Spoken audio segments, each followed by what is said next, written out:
Hey y'all, we back for another wig review from LuvMe Hair.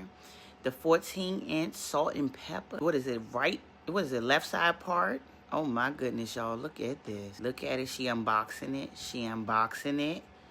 Ooh. All right, let's see what goodies we have, y'all. Okay, that's the hair. This 14 inches. Okay, we got they gave us a nice little bag. Looks like, this is what the car refresher, what is it called, y'all? Car air refresher, Lord have mercy. Then it looks like we have a wig cap, and then we have, looks like some tape strips, as well as they also sent a belt to hook up in the, to latch inside of the wig.